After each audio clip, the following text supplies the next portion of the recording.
Asia's wild tigers are fighting for their lives. Now a small army of biologists from the Wildlife Conservation Society are leading the charge to save them. In the end, tigers have a right to survive as much as human beings. With fewer than 7,000 of the big cats left, many people think they're doomed to extinction. But these men dare to believe otherwise. So the absolute key to saving the wild tigers is protection. 3 scientists with a passion for tigers. Yeah, if we can't protect tigers, if we can't save them, what can we save? The challenges are immense, but with the help of these committed individuals and their innovative strategies, tigers are fighting back.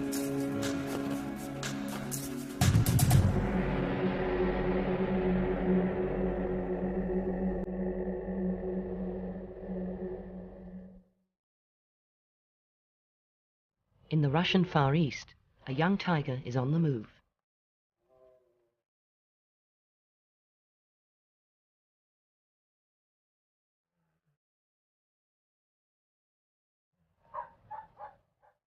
He passes the sleeping village of Ternay, then heads north into the forest.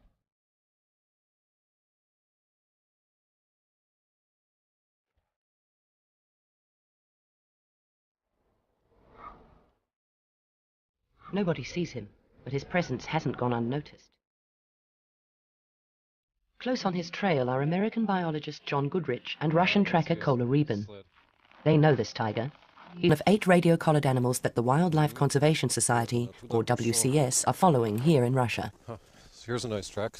So he came right down here up this hillside and walked right out onto the road here and then continued on up the road a ways. Weiss is a 19-month-old cub, and he's right at that age where he's spending less and less time with his mother, starting to move more on his own. And this is the first time that he's actually left his territory. See, he walked right down this road here. That concerns me a little bit. He might run into people. He might decide to go kill a dog or something like that. There are only 350 or so tigers living along this 1,000-kilometer-long stretch of coast in the Russian Far East. But tigers that enter villages are an ever-present danger to dogs, people, and themselves. John will be watching Weiss's every move to make sure he doesn't get into trouble.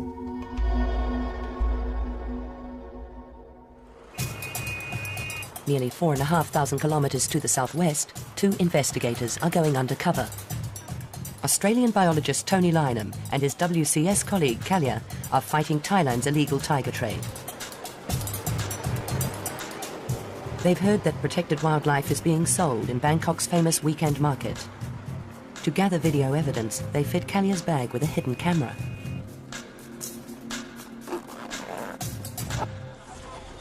Until just a few years ago, tiger skins and bones were openly on sale here. That business has been driven underground, but Thailand is still the hub of Asia's massive illegal wildlife trade.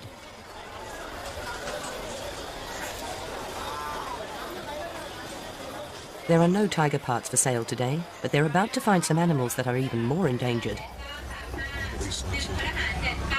Oh, look at that. What's this one down here? Do you know what this is? Yeah, the star tortoise. That's the star tortoise. Critically endangered species. Critically endangered? Yeah. Their video footage will eventually help the Forest Department prosecute the traders. But tomorrow, Tony heads deep into the jungle to help stop this illegal trade at its source.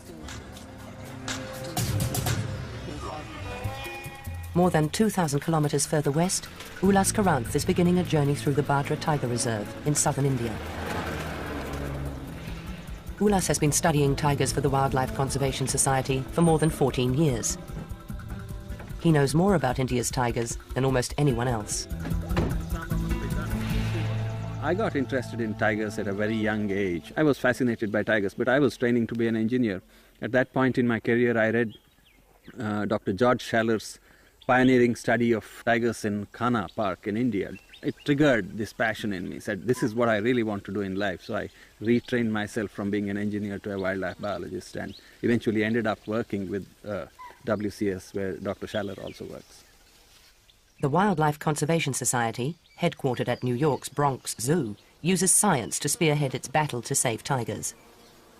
Biologists like Ulas are at the front line, gathering intelligence about these elusive big cats. Tigers are one of the most difficult species to study. Their scarcity is the single biggest reason. Then they live in extremely dense cover. And they're very secretive. They tend to avoid people. So all the combination of these characteristics makes it very, very difficult to study them. So you're kind of clueless wandering in the forest, and you have to pick on every little thing. And tracks are extremely useful tools for finding out whether tigers are in a place or not.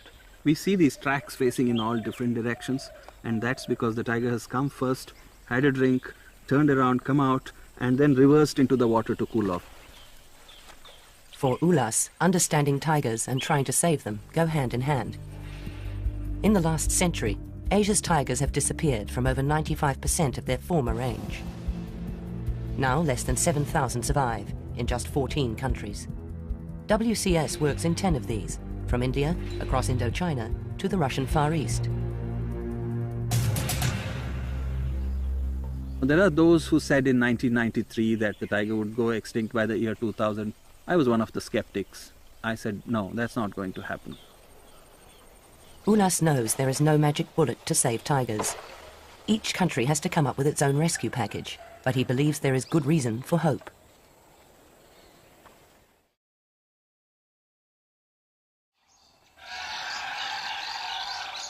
Ulas's optimism is based on his knowledge of tiger biology.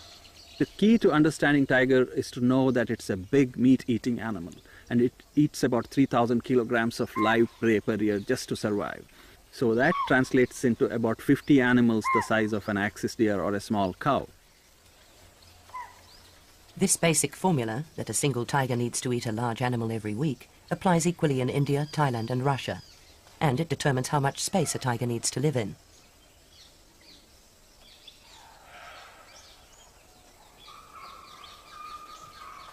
Bhadra Tiger Reserve is in southern India's western Ghats. These are potentially rich forests with lots of food for hungry predators. 100 square kilometers can support more than 15 tigers. A tigress might live her whole life within an area of just 10 square kilometers. Things are very different in Russia, at the northern limit of the tiger's range. There, prey density is very low. To find the same amount of food, Russian tigers need huge home ranges, up to 30 times larger than their Indian cousins.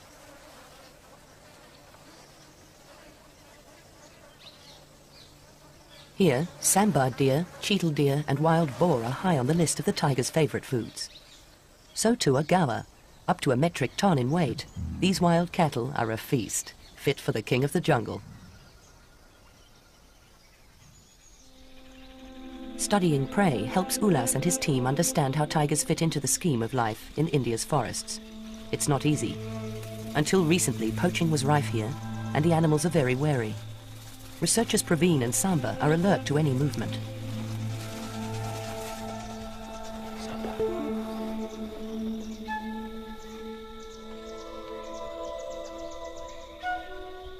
This frontline survey is identifying how much food is out there for the world's largest cat.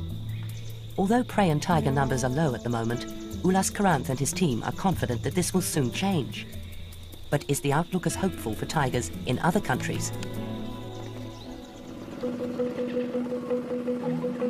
Thailand is a tiger country with its own unique challenges and opportunities. Biologist Tony Lynham is on his way to a park the locals call Balahala.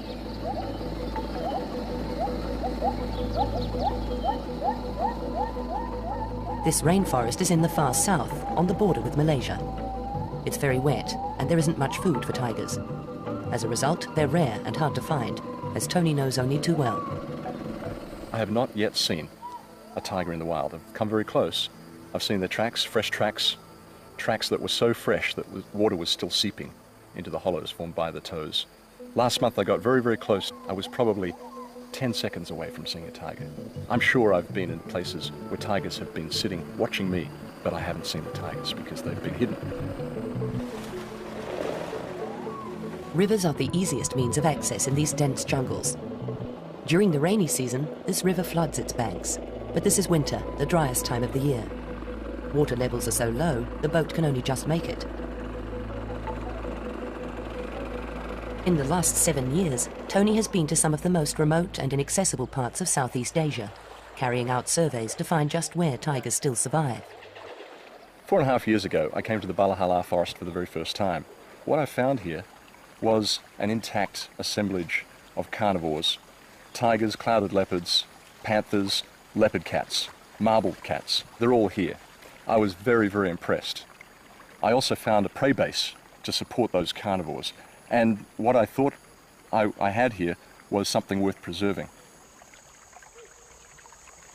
Alarmingly, Tony has found only a few viable populations of tigers in Thailand and in neighbouring Myanmar, formerly known as Burma. In many places, tigers have disappeared altogether, but with an estimated 50 or so tigers, Valhalla is an exception. So why are tigers hanging on here when they're vanishing from many other places?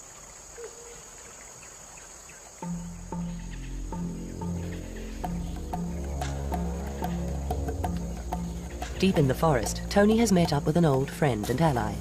Lieutenant Colonel Pitak is an officer in the Thai Border Patrol Police, and he's keen to show Tony the results of some local police work. A few years ago, wildlife protection was made one of the Border Patrol Police's official jobs. Their brand of assertive action gives Tony and his WCS colleagues hope for the future of Asia's tigers. We believe that with good protection, with good efforts across the range of the tiger, that we can restore tiger populations. We can have 100,000 tigers potentially. 100,000 tigers will eat a lot of meat, but that seems to be in good supply around here. Fresh guard tracks right here, and tracks. What's that over there? Gower. There we go. The many animal tracks are a sign that wildlife thrives here. That should mean that tigers are plentiful too. But Tony is more likely to come across one of thousands of smaller species of invertebrates. Oh, look. This giant millipede may be harmless, but there are plenty of other small creatures Tony has to beware of, like leeches and tiny biting ticks. Blood-sucking bugs aren't the only challenge here. Rugged mountains are covered in dense forest, which is almost impossible to move through, let alone count tigers in.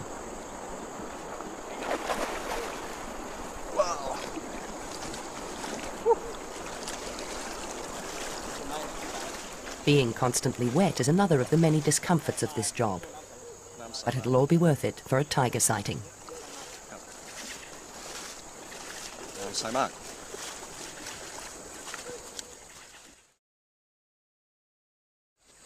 Look, fresh tracks here. That must have been, let's see, possibly yesterday, maybe last night. Fresh tracks. One animal's come this way. Fresh chew marks on these grass blades. Yeah, very, very fresh. Okay. Yep. It's a rare sight, a herd of gaur feeding in the open. Where there's gaur, there must be tigers. It's unusual in Thailand to see these shy, wild cattle in such numbers. Tony counts 19 animals, including young. Police protection is ensuring a good food supply for local tigers.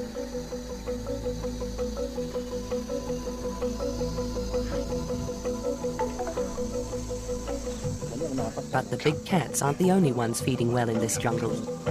Okay. What's that? Leech? A leech? That's a full one. A fat leech has been helping itself to a meal of blood. Yeah, he's full of blood now. All right. Look at that. Kanna, kinla kan. These yellow striped ones give a bite that is very, very itchy for weeks. Nasty piece of work. Okay. In the wet jungles of Thailand, it's small animals, such as leeches, that are the biggest hazard of the job.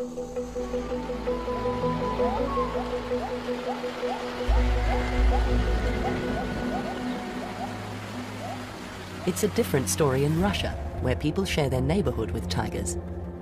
On average, we usually get maybe 2 problem tigers a year, and that being a tiger that's coming into a town killing dogs or killing livestock, something like that.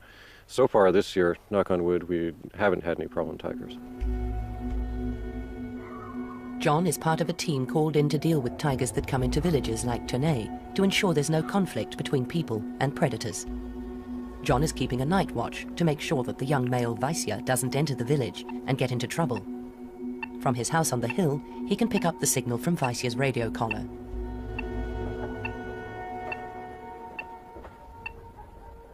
For the early part of the evening, the inactive signal shows Vaisya is lying down, probably asleep. Later, John continues the hourly checks from his bed.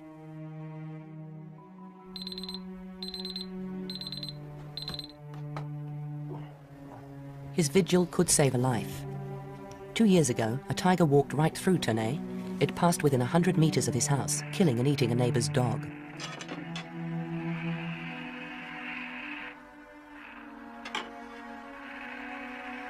By early morning, Vaisya's signal has disappeared as he heads away from the village. He has avoided people trouble, but John still has reason for concern. Adolescence is the riskiest time of a tiger's life. Young Vaisya could meet larger males and get into dangerous fights. Vaisya is now well out of range. Siberian tigers have enormous territories. To find enough food, they must travel great distances. Tigers can cover a tremendous amount of area in the course of a day. On average, they probably move maybe about 10 kilometers per day, but they can move 20 or 30 kilometers in a 24-hour period. Once or twice a week, we fly in a plane in order to locate all of our tigers, and that's because most of the areas that we work are so remote, and tigers cover such large areas that it's very difficult to find them. Many of the areas don't have any road access, and to go out on foot and cover an area of, say, 1,000 square kilometers to try to find the tiger is nearly impossible.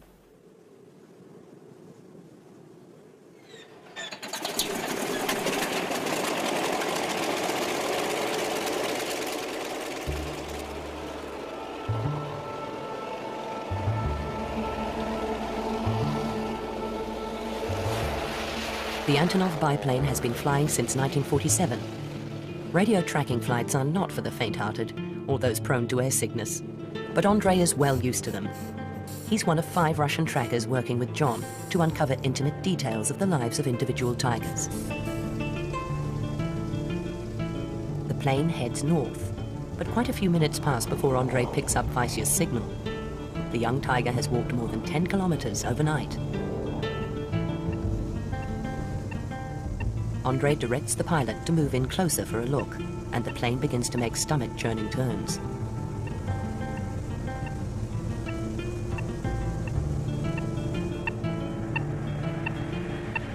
Then he sees Vaisya. This is as close as the team usually get to their study animals. John still remembers his first tiger sighting 8 years before. We're flying low over this oak forest that looked like pretty much just like the forest at home in New York where I grew up, except that all of a sudden there was this tiger there. And it was amazing on kind of 2 fronts. One, it was just absolutely amazing to see a tiger, this big, beautiful orange animal running through the forest. But it was also amazing to me how natural it looked and how much it seemed like he belonged there. The plane leaves the young male and heads in search of the 7 other radio-collared tigers.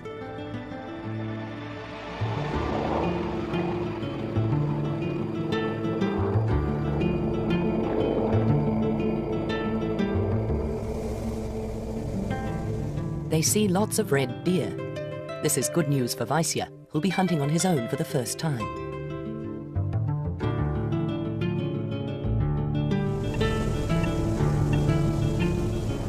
After 5 more minutes, they find Olga.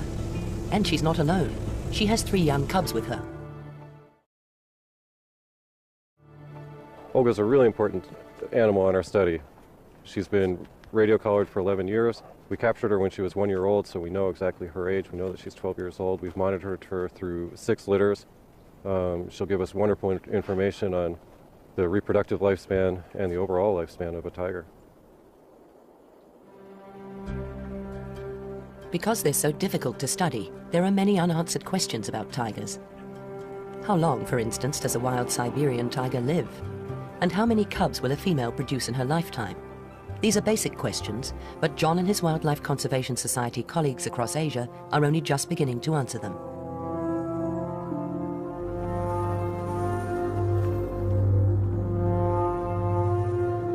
They have to be detectives, gathering clues to piece together a picture of how tigers live and what they need to survive. Because they work in such different countries, each biologist collects his information in quite different ways. Today, John is out to investigate a possible tiger kill. But first, he has to make sure he's not in any danger himself. So caller reported seeing some crows over here, which means we might have a kill. I just want to check and make sure we don't have any radio-collared tigers in the area. However slim, there's also a chance that John could still be surprised by an uncollared animal. Nope, no signals. You very rarely see tigers, and part of the point of using radio telemetry is so that you can monitor tigers from a distance and you don't have to disturb them. So when I'm working in the field all the time, I see a tiger maybe once a month, and every time it's such a thrill. What's the deal?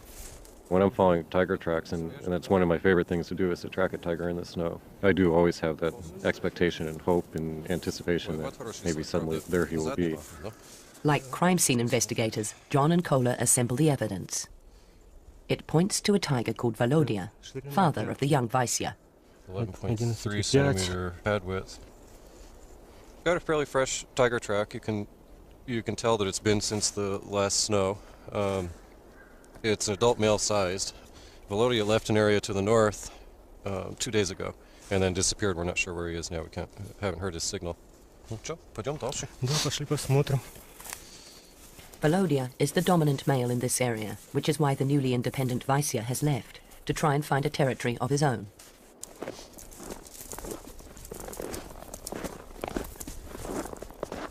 The tracks here gotten drifted in with snow, and we've lost him, but we'll just go into the woods and look around, see if we can find him there. John and Kohler hope the trail isn't about to go cold. Every tiger print tells a story. Really beautiful tracks. You can see how he chooses where the snow is hard so he can walk on top of it, doesn't break through. John Goodrich and Kohler Reben have become experts at tracking Siberian tigers in the winter snow. So these tracks are coming up, and that's because when the tiger walked through here, they packed the snow down, and then when the wind blew the snow away, it didn't blow the packed down snow where the tiger walked. So that means that the tiger walked here in the fresh snow before the wind started blowing and blew the snow away. The pieces of the puzzle are falling in place. They know which tiger made the tracks and when it was here. Then they begin finding clues that suggest what it killed. So we've got some blood here and stomach contents, and some hair that's either elk or sika deer. It's fairly light color, it's probably elk. The signs of life and death are clearly marked in the snow. Here the tiger dragged the elk, or red deer, for a few hundred meters. With every kill they track, John and Kohler learn more about the habits of their tigers. They know, for instance, that red deer are a favorite prey item, and that wild boar come a close second.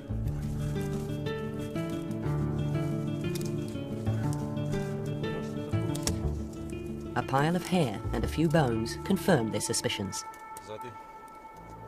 Part of the pectoral girdle. Can tell by the bone that it's a real young animal. So it'd be less than a 1-year-old elk. So it looks like he killed it right out in the open there, dragged it in here, ate a little bit, and then drug it further. Probably drug it further because they don't like to be next to real open areas.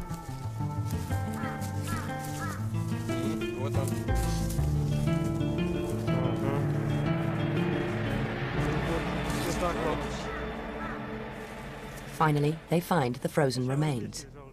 Less than 10% of a tiger's hunts are successful. This was a well-earned meal. Got a elk calf. See tooth marks right here in his throat. Pretty much everything here is eaten. Just got a pile of hide, a little bit of meat left on his neck that the tiger didn't eat. After a big meal like this, the tiger Volodya won't need to eat again for a few days. It's just as well. A snowstorm is blowing in from the Sea of Japan. There'll be no more tracking for the next few days.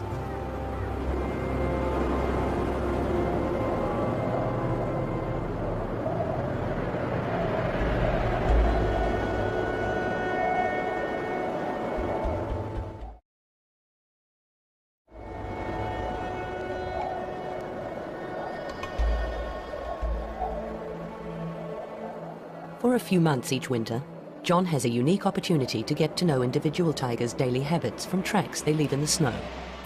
Ulas Karanth can't do this in India's forests. Because they work in such different countries, John and Ulas tailor their research to suit local conditions. In recent years, Ulas has concentrated on the bigger picture, comparing different tiger populations across India.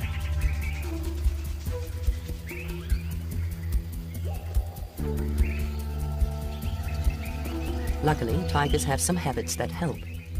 They enjoy the easy travel that roads offer, and they mark their territories with droppings. In the process, they leave behind clues. Ulas and his team are always looking for insights into their secretive study animal.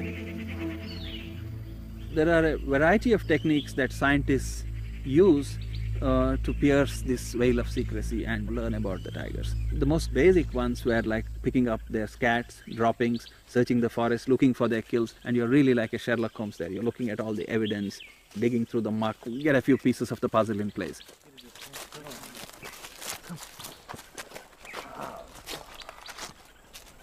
Looks like a tiger scat. The quantity shows that it's a tiger scat. Oh, there's a nail. Looks like a bear. Yeah, that's right. The tiger has probably killed a bear and eaten it. I had to collect 1,500 of these cats, and it was a terrible job cleaning it all up, but in the end it was very useful.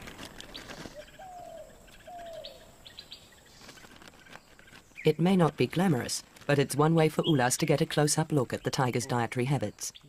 Even more of a challenge has been finding ways to count them.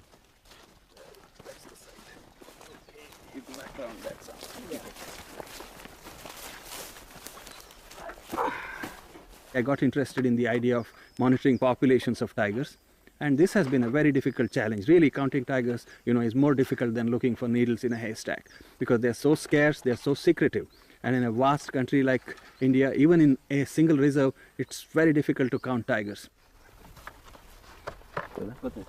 To maximize his chances, Ulas carefully chooses a track which is likely to be a favored tiger route. No, you need to wrap it a little more carefully. This is a camera trap. 2 small cameras and an infrared beam. A passing tiger triggers it to take a self-portrait, one of each side of its body. Okay. Where's the other cable? Tigers are uniquely marked. I didn't have to go and paint my tigers. They had these body stripes or barcodes or whatever you call written on them. It's basically 2 or 3 things you look for. Position of the stripe on the tiger's body, its shape, and its size. Yeah. And once you get that, it's like barcoding you find on a library book. Tigers are like big barcoded library books walking around. People think camera trapping is some high-tech method, and to identify tigers you have to be an expert, some kind of an Einstein. No, it's very simple. My daughter could ID them when she was 12 years old. So far, Ulas has photos of 7 individual tigers from Bhadra. From that, he estimates the park is home to fewer than 20. It doesn't sound like a lot, but it's a number he expects will soon increase.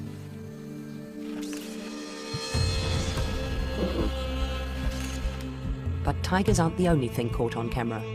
Camera trap photos also provide chilling glimpses of armed poachers. Right across Asia, war has been declared on poaching. In Thailand, Tony Lynham has teamed up with the Border Patrol Police. Pitak and Tony are heading to a conservation boot camp, where Balahala's Border Police and forest rangers are training for the offensive. This is one of the few forests in Thailand that has complete protection. It's very, very unusual to have a forest that is in such a good condition as this forest. 10 years ago, the Queen of Thailand asked the Border Patrol Police to protect her park. The high numbers of tigers and gaur here now are proof that their tactics work. Tony knows that the future of tigers lies in the hands of local people, such as Pitak.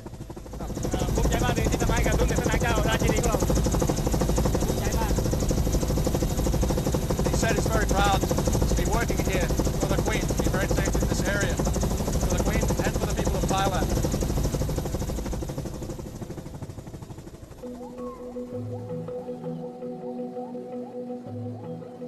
The week-long training camp that Tony and Pitak are flying to has been organised by the Wildlife Conservation Society to help its partners in the fight to save Thailand's tigers. These Border Patrol Police and Forest Department rangers are the frontline forces.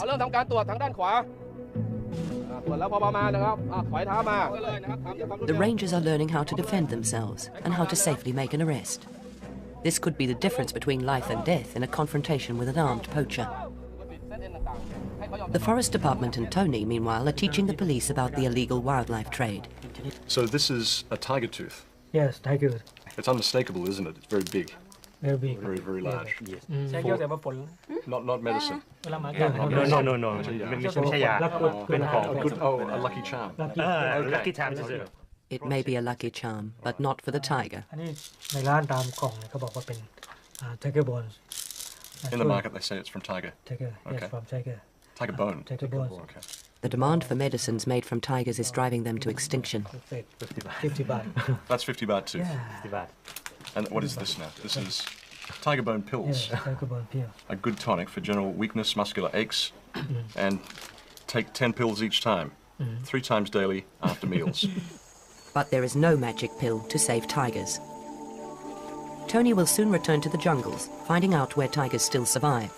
In doing tiger conservation, it's important to know that there is something out there to preserve, that there are still tigers left. When we see the signs of tigers, it's a good feeling. It makes us all realize that what we're doing, the efforts that we're making, are worthwhile. The icing on the cake would be to see a tiger, but as yet, I haven't had that opportunity. Not seeing a tiger hasn't blunted Tony's passion for his work. He firmly believes that Thailand's tigers have a future in protected areas such as Palahalam. In Russia, the only major road to the village of Ternay runs right through the Sakoti Alin Biosphere Reserve. This is prime Siberian tiger habitat. But a constant stream of trucks carry timber from other forests straight through the reserve. John Goodrich knows only too well that this road is very bad news for tigers. In the past 10 years, we've had 5 radio-collared tigers poached on this road, and we've had 2 tiger cubs hit and killed by cars on this road. There has been no successful reproduction on this road in the past 10 years because these tigresses were killed, and they all had cubs when they were killed, and the cubs were too young to survive on their own, so the cubs also died. Got an eagle circling up here. I'm going to stop and watch him because that is often associated with tiger kills.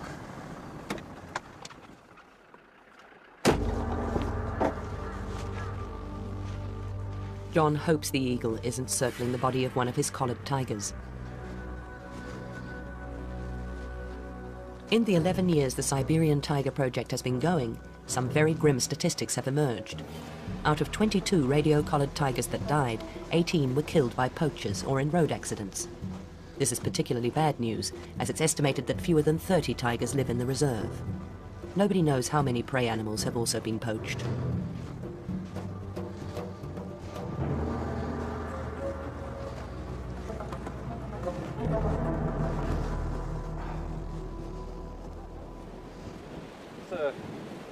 Young male Sika deer, probably killed by poachers. It's not a tiger kill as far as I can tell. It's fairly old. It's been here for a week at least. Often what happens when poachers shoot an animal, if it doesn't fall down right away right next to the road, they just leave it. You know, so they probably shot this next to the road. It ran off 100 yards, fell down and died, but the poachers already figured that they missed, or because they're afraid to spend much time next to the road because they'll get caught by the poaching patrol. To protect tigers along this deadly stretch of road, the Sakoti Alin Biosphere Reserve have stationed a poaching patrol here. They watch the road from a small cabin high on a hill. If they see anything suspicious, they radio through to a mobile unit. As a result, there have been no tiger deaths on the road for 3 years. Yet outside the reserve, poaching is still a major threat to the 350 or so remaining Siberian tigers. John and Kola have been asked to help a young tiger. 6 weeks ago, he was found severely frostbitten and nearly dead after poachers killed his mother and siblings. First, they must anesthetize the cub. John distracts him long enough for Kola to get a clear shot with a tranquilizer dart.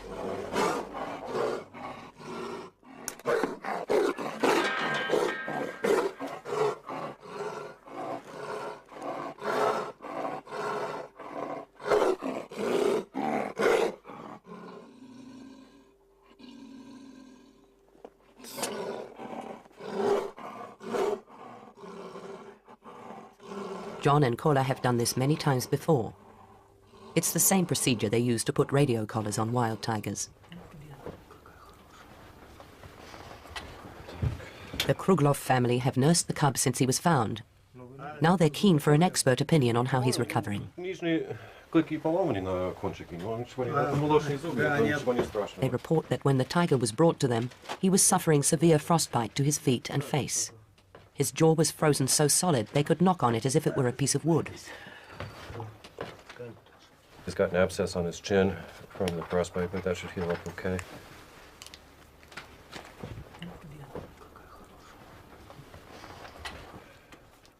While the tiger is under anesthetic, Kola collects blood samples that will help alert them to possible diseases.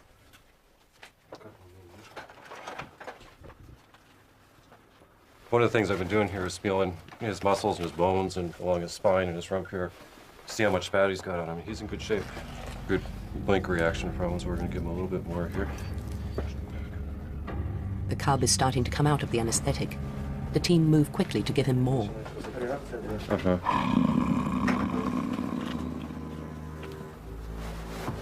It's a risky business. Too small a dose and the tiger may wake up.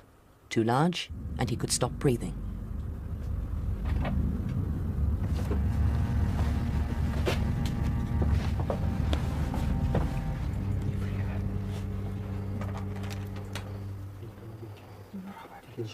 Edward had some concerns that he seemed to be having some trouble with his back legs, but there doesn't seem to be any problem. He seems to be moving just fine. He lost one claw here on his back leg, but it's grown back, so that's okay. His progress is carefully documented. But there's another reason for the photos. Photos we can take for identification purposes. If he escapes or something and then the tiger skin shows up somewhere, we'll be able to identify it. Looks good. It's a bitter irony that photos taken to show how well the cub is recovered may one day be needed to identify his body.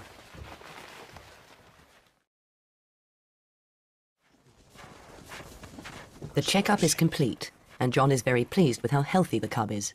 His weight has doubled in 6 weeks. Now it's time to get him back in the cage up the hill before he wakes up.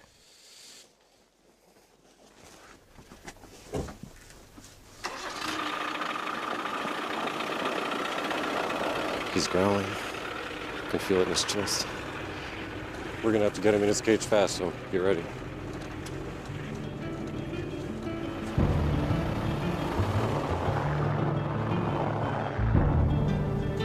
With so few left, every wild tiger is important. This is one tiger encounter that John would prefer not to have had. Although he's healthy, this cub is probably too young to survive on his own in the wild.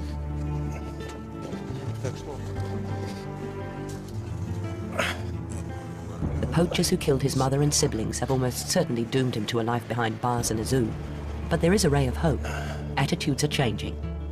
The people who first found him could have sold his body for a small fortune. Instead, they chose to save him.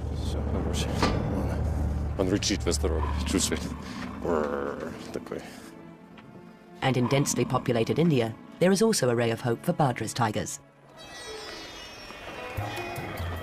Asia's tigers and the wild places where they live have been disappearing at alarming rates. Ulas Karanth believes that to make India's few remaining forests safe for tigers, people must be kept out. This year has been a milestone for the Badra Tiger Reserve, but Ulas has to go into the surrounding countryside to find out why.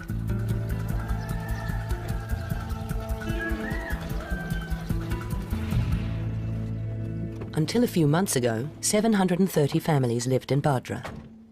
As an incentive to relocate out of the tiger reserve, the villagers were offered land and new homes by the government. Ulas and Girish have been strong supporters of the relocation, and they're here to find out how people have found the move.